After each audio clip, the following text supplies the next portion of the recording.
दोस्तों, लगभग 200 सालों के अंग्रेजी शासन से 1947 में भारत को आजाद कर दिया गया। देश के दो टुकड़े कर दिए गए, एक का नाम रखा गया भारत और एक को पाकिस्तान कहा गया। यहीं से शुरू हुआ एक और चैप्टर जिसमें खूब कत्लेआम हुआ, लोगों के घर टूटे और करोड़ों की संख्या में लोगों को सरहद के इस पार से उस पार जाना पड़ा अपने घर बार छोड़कर। लेकिन फिर भी एक बहुत बड़ी तादाद में हिंदू पाकिस्तान में ही रह गए। लेकिन पार्टीशन के बाद जो संख्या हिंदू के पाकिस्तानी में बताई गई, आज वो घटकर इतनी कम हो गई है कि हमें सोचने पर मजबूर कर देती है कि आखिर इतनी बड़ी आबादी आखिर गई कहां और क्या थे वो कारण जिन्होंने हिंदुओं को इतनी कम जगह तक ही सीमित कर दिया। जानेंगे आज की इस वीडियो में, बस अंत तक बने रहिएगा हमारे साथ। दोस्तों, पाकिस्तान में सन 1947 में 20% हिंदू आबादी हुआ करती थी, जो आगे घटकर 1961 में 1.45, सन 1972 में 1.11%, सन 1981 में 1.85% और 2017 में 1.73% ही रह गई। हालांकि पाकिस्तान में हिंदू नेताओं का कहना है कि देश में करीबन 1 करोड़ हिंदू हैं और क्योंकि ज्यादातर लोगों के पास नेशनल आइडेंटिटी कार्ड नहीं है, इस वजह से उनकी गिनती नहीं हो पाती है। वहीं अगर ज्योग्राफिकल तौर पर देखा जाए तो पाकिस्तान में सबसे ज्यादा हिंदू सिंध में है, जी हाँ, जो इसकी कुल आबादी का 8.73% है। वहीं दूसरी तरफ पंजाब में 0.19%, खैबर पख्तूनख्वा में 0.02%, बलोचिस्तान में 0.40% और इस्लामाबाद में 0.04% हिंदू आबादी है। कहने को तो दोस्तों पाकिस्तान में धर्म परिवर्तन विरोधी कानून है, लेकिन रेडिकल इस्लामिक अप्रोच के चलते उनकी कोई इंपॉर्टेंस नहीं बचती है। पिछले साल भी पाकिस्तान में 18 साल से कम उम्र के लोगों के लिए धर्म परिवर्तन पर रोक लगाने का कानून बनाया गया था, जी हाँ, जिसका मतलब ये हुआ कि 18 साल से कम उम्र के लोगों का धर्म परिवर्तन करवाना गैर कानूनी होगा। लेकिन मुल्ला मौलवियों ने इस कानून का जमकर विरोध किया, जिसके बाद इसे वापस ले लिया गया था। असल में पाकिस्तान में धर्म परिवर्तन को सबाव का काम माना जाता है और इस्लाम में ऐसा कोई भी कानून उनके धर्म के उसूलों के खिलाफ है। इस वजह से इस कानून को उनके ही गवर्नर ने वापस ले लिया था।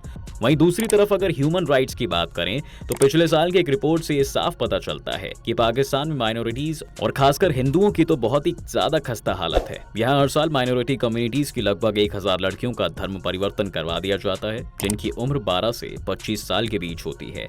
सन 2004 से 2018 के बीच अकेले सिंध में 7430 हिंदू लड़कियों के अपहरण के मामले दर्ज किए गए थे। इस बात से साफ पता चलता है कि वहां एक ऐसी बड़ी संख्या है जिनके मामले पुलिस थाने तक जाते ही नहीं हैं। जी हाँ, बात की जाए अगर सिंध के बड़े जागीरदारों की तो ये ज्यादातर हिंदू मजदूर ही हैं और वह भी 3-3 पीढ़ियों से लगभग बंधुआ मजदूर की तरह ही हैं, तो उनकी कोई आवाज नहीं होती।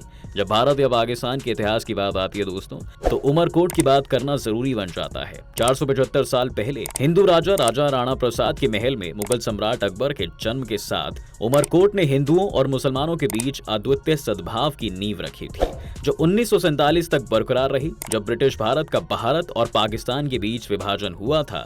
वहीं अगर हम बात करें पाकिस्तान के एक ऐसे प्रांत की जहां सबसे ज्यादा हिंदू रहते हैं, तो वो है सिंध और खासकर वहां का उमरकोट जिला, जहां की लगभग 52% आबादी हिंदू धर्म से ताल्लुक रखती है।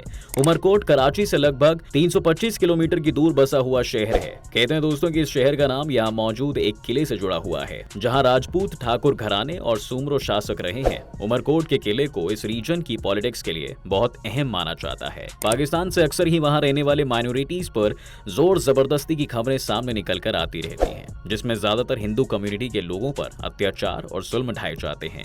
तो वहीं एक बात जो शायद कम ही लोगों को पता होगी कि इस देश में आज भी एक हिंदू रियासत का बोलबाला उतना ही है जितना 800 साल पहले उनका रुतबा हुआ करता था।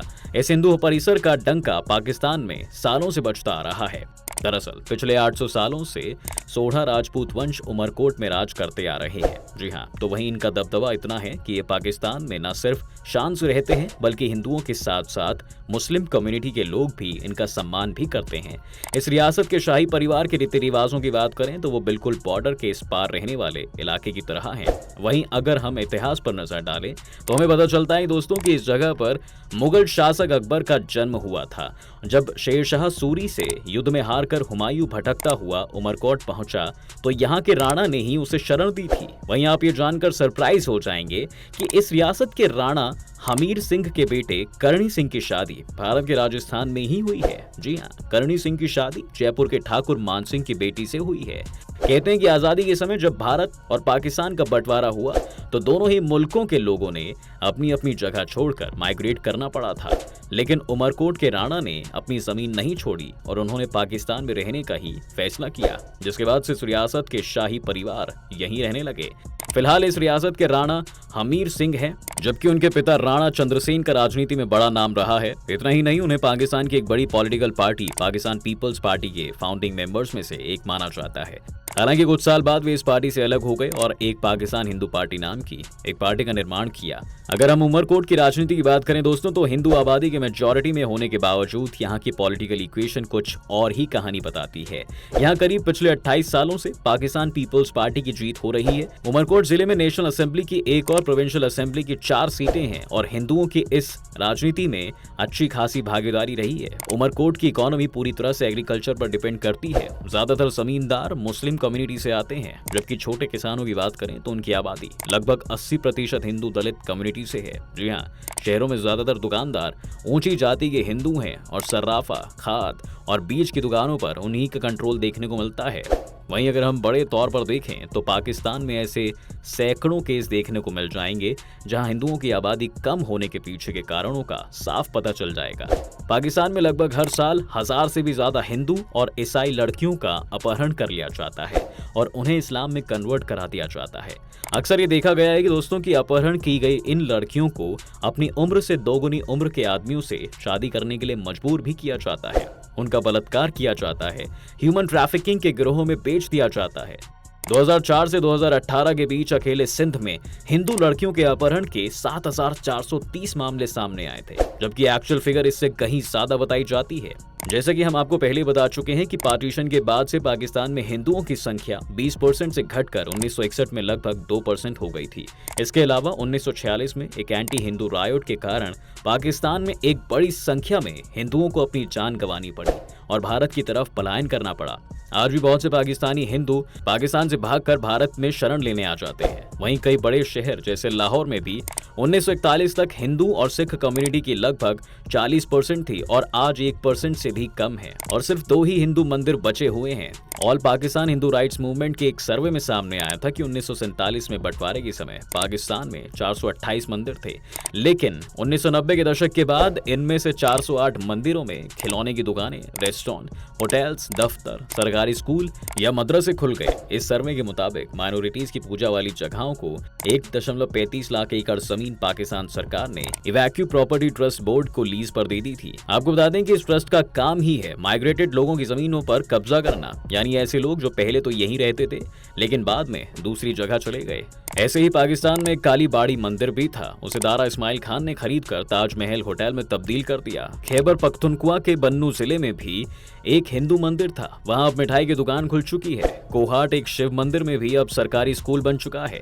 रावलपिंडी में भी एक हिंदू मंदिर था जिसे पहले तो ढाया गया, बाद में वहां कम्युनिटी सेंटर बना दिया गया। चकवाल में भी 10 मंदिरों को तोड़कर कमर्शियल कॉम्प्लेक्स बना दिए गए। ऐसा नहीं है दोस्तों कि सिर्फ हिंदू धर्म के ही मंदिर तोड़े जा रहे हैं, बल्कि सिखों के भी धार्मिक स्थल को तोड़कर वहां दुकानें खोल दी गई। जैसे एबटाबाद में सिखों के गुरुद्वारे को तोड़कर वहां कपड़े की दुकान खोल दी गई। पाकिस्तान सरकार के एक सर्वे के मुताबिक साल 2019 में सिंध में 11, पंजाब में 4, बलूचिस्तान में 3 और खैबर पख्तूनख्वा में 2 मंदिर ही चालू हालात में है। इन सब चीजों को देखकर यह कहना बिल्कुल भी गलत नहीं होगा कि अगर ऐसे ही हालात चलते रहे तो शायद एक समय ऐसा आ जाएगा जब पाकिस्तान से वहां की माइनॉरिटी कम्युनिटी बिल्कुल खत्म हो जाएगी। तो दोस्तों आज की इस वीडियो में बस इतना ही। उम्मीद करते हैं आपको आज की इस वीडियो में काफी कुछ सीखने को मिला होगा। अगर आपको ये वीडियो पसंद आया है तो वीडियो को लाइक करें, शेयर करें और चैनल पर अगर नए हैं तो जाने से पहले चैनल को सब्सक्राइब करना भी ना भूलें।